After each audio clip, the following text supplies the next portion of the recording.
Hey guys, welcome back to the channel. আর যারা নতুন আছো তারা চ্যানেলটিকে সাবস্ক্রাইব করে নিও আর পাশে রাখা যে বেল বাটনটা আছে সেটা কিন্তু প্রেস করতে একদম ভুলো না। তো বন্ধুরা, ছোট থেকে আমরা এই লাইনটা অনেক শুনেছি, স্পেশালি পলিটিশিয়ানসদের জন্য, যে লঙ্কায় যেই আসে সেই রাবণ হয়ে যায়। মানে অপোজিশনে যারাই থাকে ইলেকশনের আগে আগে খুব বলে যে আমরা খুব সাধু, আমরা এই ঘোটালা করব না, আমরা এই স্ক্যাম করব না, ওই স্ক্যাম করব না, কিন্তু যখনই তাদের গভর্নমেন্ট ফর্ম হয় তারপর নানান রকমের স্ক্যাম বেরিয়ে আসে আর চুরি চামারি তো বেরিয়েই আসে। তো আই থিঙ্ক আমরা সবাই হয়তো ছোট থেকে দেখে অভ্যস্ত হয়ে গেছি যে পলিটিক্স মানে আর পলিটিশিয়ান মানেই কিছু স্ক্যাম, কিছু ঘোটালাবাজি ছাড়া আর কিছু না। মানে কারোর উপরে ব্লাইন্ডলি ট্রাস্ট করা যাবে না। ব্লাইন্ডলি তো বেশি বলে দিলাম, যে সামান্যটুকু যে ট্রাস্ট এইটা একদম করা যায় না।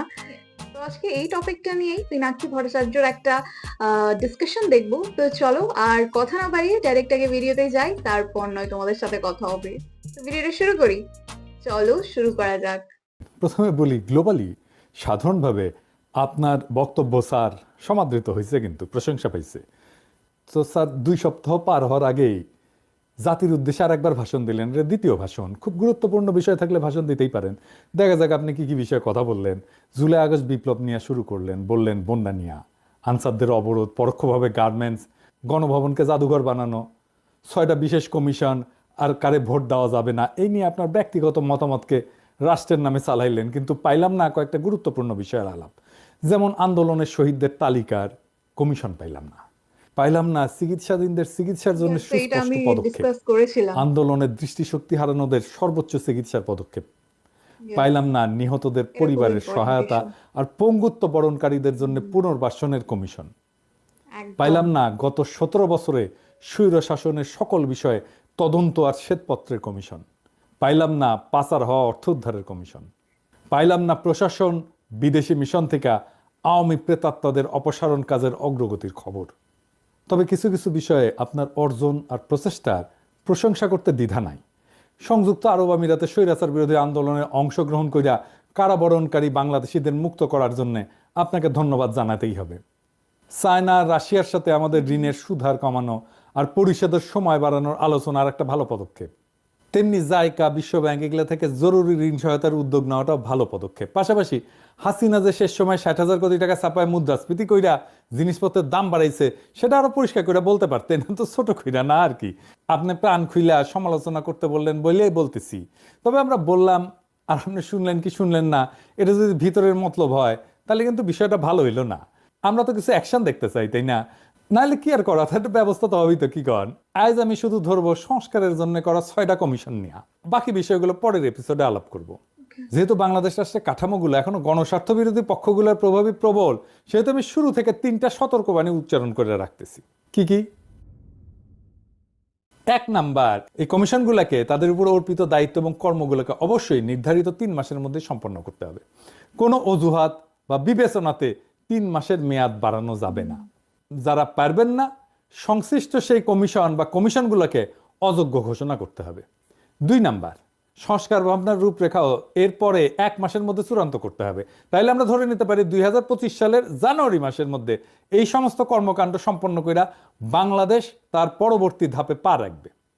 3 নাম্বার, 2014 সালের পর থেকেই বাংলাদেশে জনপ্রতিনিধির নির্বাচন, সরকার গঠন, স্থানীয় সরকারের শাসক বাছাই, ব্যবসা বাণিজ্য এমনকি শিল্প মালিকদের সংস্থা এবং শ্রমিক কর্মচারীদের প্রতিনিধি নির্বাচন সহ ধর্মীয়, সামাজিক এবং সাংস্কৃতিক সংস্থার প্রতিনিধি নির্বাচনের লক্ষ্যে কোথাও কোনো একটা অবাধ, সুষ্ঠু, নিরপেক্ষ ভোটাভুটি হয় নাই।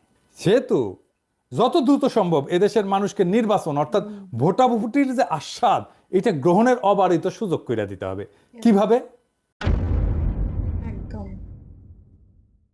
সেই লক্ষ্যে নভেম্বর মাস থেকে সারা দেশে কলেজ, বিশ্ববিদ্যালয়গুলোর ছাত্র সংসদ নির্বাচন আয়োজন এবং অনুষ্ঠানের মাধ্যমে ভোটাভুটির চর্চাকে কেন্দ্র কইরা মহানন্দের রাজনীতি এবং সাংস্কৃতিক উৎসবে ভোটাধিকার বঞ্চিত সকল তরুণ তরুণী, যুবক যুবতীদের টাইনে আনতে হবে।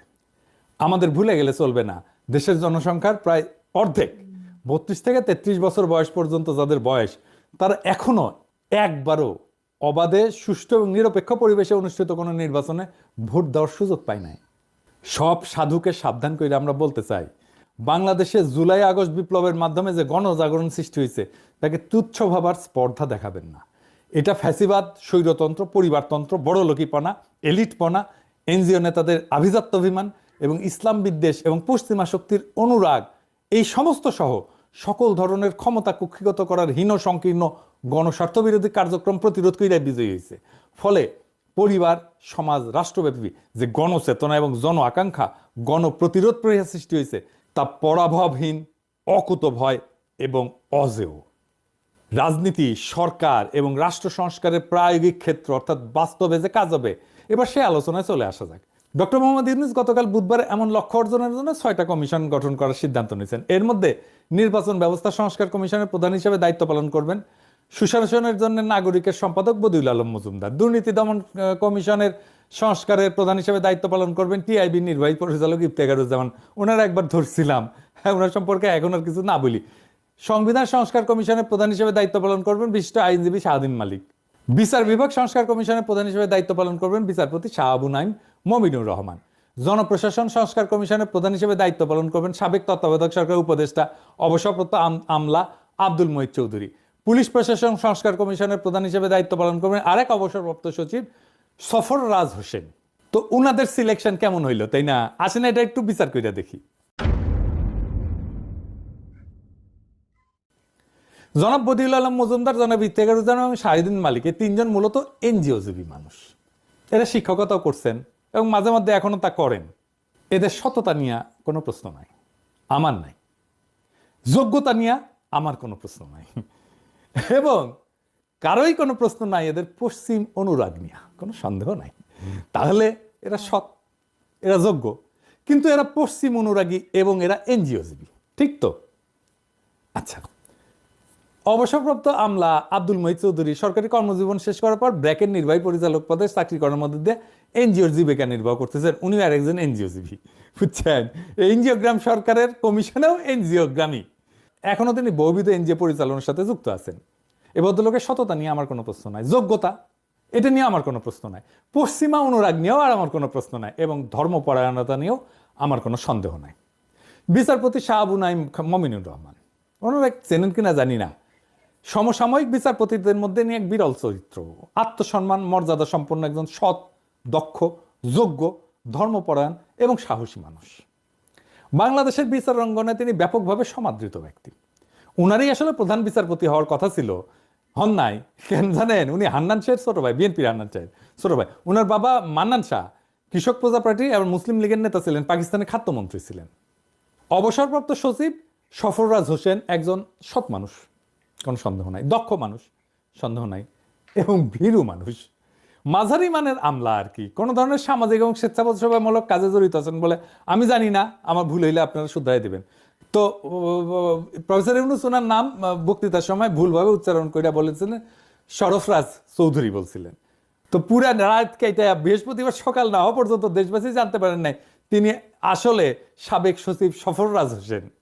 এদের একজনও তরুণ বয়সে বাংলাদেশের মুক্তিযুদ্ধে সরাসরি অংশগ্রহণ করেননি, যদিও ওনারা প্রত্যেকেই তখন আমাদের স্যার জাফর ইকবালের মতো তাবড় তরতাজা যুবক ছিলেন।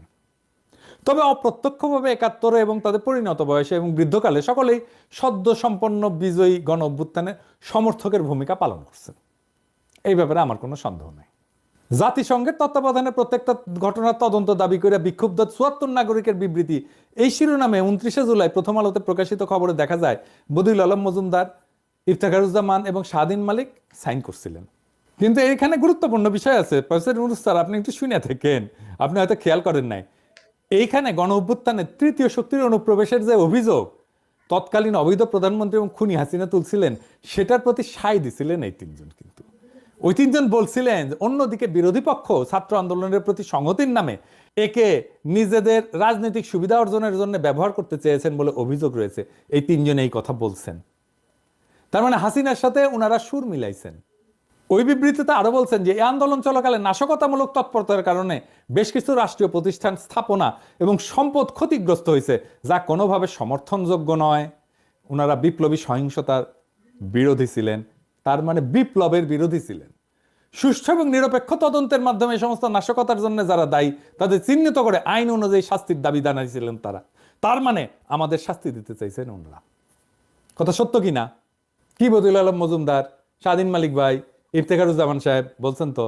তার মানে আপনারা আমাদের শাস্তি চাইছেন এবং বিপ্লবোত্তর কালে আপনারাই আমাদের কমিশন কইরা আমাদের সংস্কার করবেন। ফাজলামো করেন আমাদের সাথে।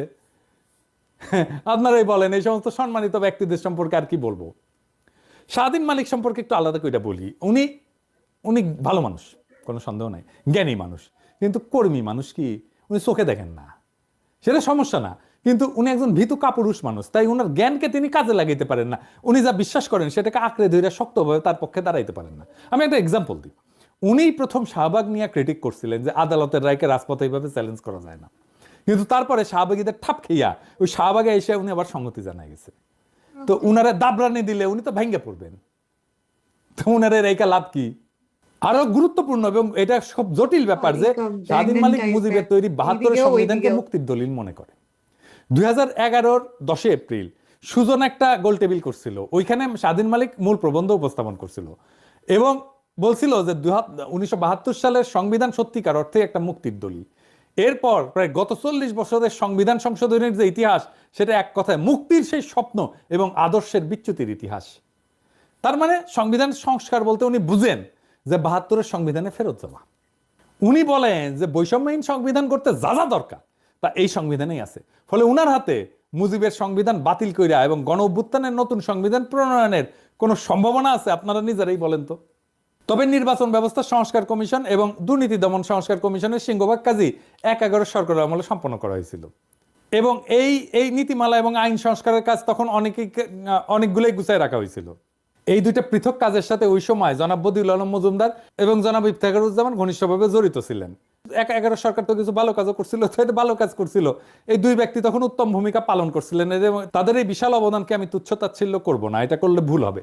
পরবর্তীকালে 2009 সালে বাংলাদেশের ইতিহাসের সেরা দুর্নীতিবাজ এবং গণতন্ত্র ভোটাধিকার হরণকারী শাসক পলাতক শেখ হাসিনা এই আইন দুইটাকে নানাভাবে সংশোধনের মাধ্যমে একে বিকৃত, ক্ষতিগ্রস্ত এবং দুর্বল করে ফেলছিল। তবে কোথায় কতটুকু অঘটন সে ঘটাইছে তা মনোনীত এই দুই কমিশনের বিজ্ঞ চেয়ারম্যানদের প্রথম পাঠেই বুঝতে পারবেন। ফলে এই দুইটা ক্ষেত্রে সবকিছু দ্রুত সংশোধন কইরা ভালোভাবে সংস্কার প্রস্তাব উত্থাপন করতে তাদের খুব বেশি সময় লাগবে না, 2 মাসও লাগবে না। যদি না তারা উনাদের যে জীবিকা, এনজিও জীবিকা, এটার মৌলসূত্র অনুসরণ করে এই কাজে বিদেশি সংস্থা সমূহে অনুদান নিয়ে এতে ব্যাপক ভিত্তিক বিশ্বমানের একটা সংস্কার দলিলে পরিণত করার লোভ থেকে মহাপ্রকল্প ব্যবসায় জোড়ায় যায়, তাহলে অন্য কথা আর কি। আর একটা গুরুত্বপূর্ণ বিষয়ে আসি সংবিধান প্রসঙ্গে। গণ অভ্যুত্থানের নেতৃত্ব প্রদানকারী শিক্ষার্থীদের অভিপ্রায় অনুযায়ী সম্প্রতি একটা নাগরিক কমিটি গঠিত হয়েছে, আমরা সবাই জানি। এটা কর্মসূচি দিছে। 8 নম্বর কর্মসূচিতে বলা হয়েছে যে গণপরিষদ গঠন করে গণভোটের মাধ্যমে নতুন গণতান্ত্রিক সংবিধান তৈরির জন্য গণ আলোচনার আয়োজন করা হবে, তাই না? বলছে না? এইখানে প্রফেসর ইউনূস সংবিধান সংস্কার কমিশন যখন গঠন করে ফেললেন, তখন বোঝা যায় এখন তিনি আর আন্দোলনে বিজয়ী শিক্ষার্থী, তরুণ, এই যুব সমাজের মতামতের ধার ধারেন না, ঠিক তো? তার মানে তারা যেটা বলছিল গণপরিষদ গঠন করে গণ আলোচনা করে, সেটা তো উনি ধার ধারলেন না। তাইলে বাংলাদেশের রাজনীতি নিয়া তো উনিও একটা স্বৈরাচারের মতো আচরণ করলেন, তাই না? উনি তো কারো কথা শুনেন না, এমনকি উনি ছাত্রদের কথাও শুনলেন না, তাই না? তো যে যায় লঙ্কায় সেই হয় রাবণ। উপনিবেশিক ব্রিটিশ শাসনের স্বার্থানুকূল আমলাতন্ত্রের আদলে গড়া পাকিস্তান সিভিল সার্ভিসের গর্বিত অফিসার বাংলাদেশ সরকারের সাবেক সচিব আব্দুল মুহিত চৌধুরীর পক্ষে কি কোনো প্রগতিশীল সংস্কার ঘটানো সম্ভব? তার কোনো ক্রিটিক্যাল ভিউ আছে এই ব্যুরোক্রেসির ব্যাপারে? তো তার নেতৃত্বে জনপ্রশাসনে কি সংস্কার করবে তো বুঝেই না। ওই তো এই ব্রিটিশ আমলাতন্ত্র নিয়ে মুগ্ধ হয়ে বসে থাকে। আচ্ছা, প্রশাসন ক্যাডারের অফিসার অবসরপ্রাপ্ত সচিব সফররাজ হোসেন পুলিশ প্রশাসনের সংস্কার কমিশনের প্রধান হিসেবে সফলভাবে কাজ করতে পারবেন? উনি কি পুলিশ তো এখন একটা বিশাল বড় প্রতিষ্ঠান, সেহেতু পুলিশের কোনো অবসরপ্রাপ্ত সৎ, দক্ষ, যোগ্য, সম্মানিত কর্মকর্তাকে এই কমিশনের প্রধান হিসেবে দায়িত্ব দেওয়া উচিত ছিল। এখন প্রেসিডেন্ট কইতে পারেন এমন লোক খুঁজে পাই না, তাহলে যদি খুঁজে না পাওয়া যায় তাহলে একজন বিচারপতিকে উল্লেখিত কমিশনের চেয়ারম্যান করলে ভালো হইতো না? একজন আমলা যার পুলিশ সম্পর্কে কোনো অভিজ্ঞতাই নাই, তারে কমিশনের চেয়ারম্যান বানায় দিচ্ছে। বলেন তো, আপনারা তো দেখছেন, আমি একটা পুলিশের নিয়ে একটা এপিসোড করেছিলাম। উনি কি এই জিনিসগুলো জানেন? জানেন না। তো আমার মতো একজন সামান্য ইউটিউবার যে জিনিস জানে সেটাও তো উনি জানেন না রে ভাই। বিচার বিভাগ, জনপ্রশাসন বিভাগ, আইন শৃঙ্খলা, জননিরাপত্তা বিভাগের পাশাপাশি রাষ্ট্রের চতুর্থ গুরুত্বপূর্ণ প্রতিষ্ঠান হচ্ছে বাংলাদেশের সশস্ত্র বাহিনী। এই দীর্ঘ 15 বছরের ফ্যাসিবাদী শাসনে এর অন্তর্গত বাহিনীসমূহে ব্যাপক ক্ষতিগ্রস্ত হয়েছে। তাদের অনেক কর্মকর্তা খুন, গুম, দস্যুতা, দুর্নীতি সহ নানা গণবিরোধী কাজে জড়ায় পড়ছেন। নৈতিকতা ও নেতৃত্ব শূন্যতায় ভোগা এইরকম বাহিনীতে ব্যাপক সংস্কার প্রয়োজন। সেই জন্য সশস্ত্র বাহিনী বিষয়ে একটা সংস্কার কমিশন গঠন করা জরুরি ছিল। প্রফেসর ইউনূসের গত 1 মাসের দীর্ঘ শাসনের অবস্থা দেখে মনে হয় তিনি সশস্ত্র বাহিনীর বর্তমান নেতৃত্বের সাথে একটা আপোষ রফা করে তাদের পরামর্শ মেনে কাজ চালিয়ে যাচ্ছেন। সশস্ত্র বাহিনী বিভাগে জরুরি, প্রয়োজনীয়, গুরুত্বপূর্ণ সংস্কার সাধনের প্রস্তাব করা বা উদ্যোগ নেওয়ার কোনো সাহস তার নাই। কিন্তু বলেন আয়নাঘর কে করছে, তাই না? র্যাব যে স্যাংশন খেলে ওটার অফিসার কারা ছিল? আর এই আর্মি তো রাস্তায় গুলি করছে, তাই না, আমাদের বিপ্লবের সময়। জাতীয় প্রতিরক্ষা এবং দেশের সার্বভৌমত্বের বৃহৎ স্বার্থের বিষয়টা বিবেচনায় না হইলে প্রতিরক্ষা বাহিনী সংস্কার কমিশন গঠন করা এটা অতি জরুরি একটা কাজ ছিল। 12 বছর দীর্ঘ রক্তক্ষয়ী সংগ্রামের মাধ্যমে ফ্যাসিস্ট দুঃশাসনের অবসান ঘটানো এই বিজয়ী গণ অভ্যুত্থান বাংলাদেশের সমাজ, সংস্কৃতি এবং রাজনীতিতে বেশ কিছু ঐক্যমত সৃষ্টি করছে। একইভাবে রাষ্ট্র, সরকার, রাজনীতিকদের বেশ কিছু প্রবণতা, আচরণ এবং কার্যক্রমকে দেশবাসী অগ্রহণযোগ্য, ক্ষতিকর হিসেবে চিহ্নিত এবং খারিজ করছে। গণসংগ্রাম এবং আত্মত্যাগের এই দীর্ঘ পথ পরিক্রমায় নানান পর্যায়ে অংশগ্রহণকারী ছোট বড় সকল পক্ষের সঙ্গে আলোচনা কইরা লড়াইয়ের ময়দান থেকে উদ্ভূত, বিকশিত এবং গঠিত ঐক্যমতগুলা এবং এর বিভিন্ন শর্তসমূহ লিপিবদ্ধ করা একটা জরুরি দায়িত্ব প্রফেসর ইউনূসের। এরকম সকল গণসম্মতি চিহ্নিতকরণের জন্য একটা কমিশন গঠন করা প্রয়োজন। এর মূল কাজ হবে গণতন্ত্র এবং অধিকার আন্দোলনের অংশগ্রহণকারী সকল রাজনৈতিক দল, গ্রুপ, ছাত্র, নাগরিক সমাজ, সামাজিক পক্ষ এবং সংস্থার সক্রিয় সকল অংশীজনকে, যাকে স্টেক হোল্ডার বলি, এটাকে অন্তর্ভুক্ত করে এটি জাতীয় ঐক্যমতের সনদ প্রণয়ন করা। প্রফেসর ইউনূসকে এটা করবেন? আচ্ছা, প্রফেসর ইউনূসকেই বলি। আচ্ছা প্রফেসর ইউনূস, এই যে আপনি একটা কমিশন করলেন, কতগুলো ভুল করেছেন দেখেছেন। এই ভুলগুলো কেন হচ্ছে জানেন? আপনার ভুলের কারণ আপনি কিছু মনে করেন না স্যার, একটু ছোট মুখে বড় কথা বলি আর কি, কারণ আপনাকে তুমি ব্যক্তিগতভাবে চিনি। এর ভুলের কারণ হচ্ছে আপনার প্রেজুডিস। আপনার প্রথম প্রেজুডিস হচ্ছে এলিটদের প্রতি আপনার এক অন্ধবিশ্বাস। আমি এক্সাম্পল দিই, ডক্টর কামাল হোসেনের বিষয়ে আপনি অবসেসড, এরকম আপনি অনেকের বিষয়ে অবসেসড। আমি যতজনকে দেখাইলাম সবগুলোই তো এলিট। আপনি এনজিওর বিষয়ে অবসেসড। আপনি কামাল হোসেনের গণফোরামের প্রতিষ্ঠা সম্মেলনে আপনি গিয়া প্রধান অতিথি বক্তব্য দিয়েছিলেন না, আবার আপনারে উনি পলিটিক্সে ঢুকাইছিল না, আবার কেটে পড়ছে পিছে থেকে। আচ্ছা একটা কথা কন তো স্যার, এই যে কামাল হোসেন যে বালচিউন, যে কিছু জানে না, এটা নিরেট মাকাল ফল, এটা আপনি বুঝেন না? এটা কইতে চান, এটা আমার বিশ্বাস করতে হবে আপনি ঠিকই জানেন কিন্তু মানেন না। উনার সাথে 10 মিনিট কথা বললে একজন আক্কেলওয়ালা মানুষ বুঝে যাবে উনি কি মাল। এই যে ফ্যাসিবাদ তৈরি হলো, এটাতে উনার দায় আছে না? একটা সংবিধান লিখেছে নানা জায়গা থেকে টুকলিফাই করিয়া, সেটা অসংখ্য জায়গায় স্ববিরোধিতায় ভর্তি। এই আপনি সংবিধান পড়ছেন স্যার, আপনি পড়িয়া দেখেন তো ওইটার মধ্যে কতগুলো জায়গায় স্ববিরোধিতা আছে। এটা কে লিখছে? উনি লিখছেন তো। আপনি কেন জিগান না? ওনারা এত গুরুত্ব দেন কেন? যে সংবিধান থেকে জন্ম নিছে ফ্যাসিবাদ, তাও আপনি বুড়া মাথা মোটা এলিটদের সার ছাড়তে পারেন না। ধরেন আপনি এই যে কমিশনগুলো গঠনের আগে যদি কয়েকজনের সাথে আলাপ টালাপ করে নিতেন, মানে আপনার অপদার্থ উপদেষ্টার সাথে না, যারা মুজিবের ছবি লাগায় বন্দনা করে তারা না, এই আন্দোলনের যারা স্টেক হোল্ডার তাদের সাথে যদি আপনি আলোচনা করতেন, আপনার পরিকল্পনাটা সুন্দর হইতো না? আপনার তো নিজের আলাপের দরকার নাই, আপনি বইলা দিলেই তো আলাপ করে ফেলে। ধরেন আপনি তো আমারও রিস্ক করতে পারতেন, কারে দিয়ে রিস্ক করতেন সেটা তো আপনি জানেন। আর আমি লিখে দিতাম আপনার প্রপোজাল, নামধাম রেশনাল দিয়া, যুক্তি তর্ক দিয়া, যে কেন উনাকে করতে হবে। আপনি না নেন আমার প্রস্তাব, কিন্তু একটা আপনার অল্টারনেট ভিউ পাইতেন তো আমার কাছ থেকে, পাইতেন না? হ্যাঁ, তো আপনি করলেন না কেন? আপনার তো সময় যাইতো না, কারণ আপনি মানুষ বলেই মনে করেন না আমাদেরকে। আসলে আমরা তো এলিট না, তাই না? বগুড়া ভাষায় কথা বলি তো, সেই জন্য আমাদের পাত্তা দেন না। তা আপনার উপদেশটা তো আপনারা ভালো পরামর্শ দিতে পারতেছে না, আমাদের সাথে তো আলোচনা করতে আপনার ভালো লাগবে না, আমরা তো এলিট না। তা আমরা তো সাহায্য করতে চাই, সাহায্য নেন না কেন? আমি সিরিয়াসলি জানতে চাই আপনি নেন না কেন? আপনার বক্তৃতার খুঁটিনাটি নিয়ে আমি আর একটা এপিসোড করব, কিন্তু আপনার দোহাই লাগে আপনার কাজের পদ্ধতি পাল্টান। এটা পলিটিক্স, এটা সামাজিক ব্যবসা বা গ্রামীণ ব্যাংক না স্যার। এটা জাতির ভবিষ্যৎ যুক্ত আছে এটার সাথে। মেহরবানি করে এই জাতিকে বিপদে ফেলায়েন না। এমনিতে আপনার উপদেষ্টাদের নিয়ে আমরা হতাশ, আপনারে নিয়ে হতাশিত দিয়েন না স্যার, আপনার প্লিজ লাগে। এটা বিপ্লব করছি নষ্ট হইতে যাওয়ার জন্য না। এই বিপ্লব আমরা টিকায় রাখবো এবং আপনারে এই বিপ্লব টিকায় রাখতে হবে। এই দায়িত্ব আপনাকে পালন করতেই হবে। আপনি দায়িত্ব নিয়েছেন, পালন করতে হবে এবং আপনি যেন সর্বোচ্চ ফলাফল নিয়ে আসতে পারেন সেই জন্য আমাদের এই কনস্ট্যান্ট ওয়াচ রাখতে হবে এবং আপনাকে সমালোচনার মধ্যে রাখতে হবে। এটা আমরা রাখবো, এটা আমাদের দায়িত্ব, কারণ দেশ আমাদের সবার। ইনকিলাব জিন্দাবাদ। যে পিনাকি ভট্টাচার্যর যে আমি ফ্যান তা নয়, আমার অনেক জিনিস ওনার পছন্দ হয় না, বাট স্টিল আজকে যে ভিডিওটা দেখলাম সেটা ইমপ্রেসড না হওয়া ছাড়া আমার কাছে কোনো উপায় নেই। যেভাবে উনি নিজের দেশের জন্য এতটা ডেডিকেটেড, এত খুঁটিনাটি বিষয়গুলো আলোচনা করছিলেন, স্পেশালি যখন দেশের ইম্পর্টেন্ট লোকরা এই বিষয়ে আলোচনা করছেন না আর উনি করছেন, তো আমার বেশ ইমপ্রেসিভ লেগেছে।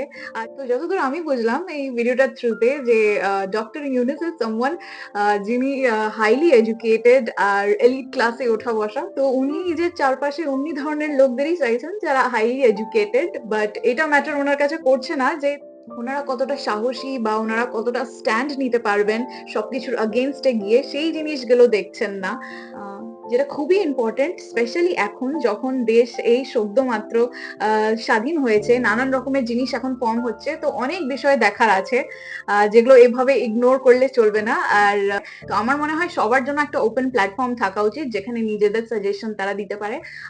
আর সরকারেরও উচিত এইসব সাজেশন নিয়ে নিজের মনের থেকে, এমন নয় যে লোক দেখানোর মতন একটা প্ল্যাটফর্ম বানিয়ে দিলাম যেখানে লোকরা ফিডব্যাক দিচ্ছে, সাজেশন দিচ্ছে আর কেউ কিছু দেখছেও না।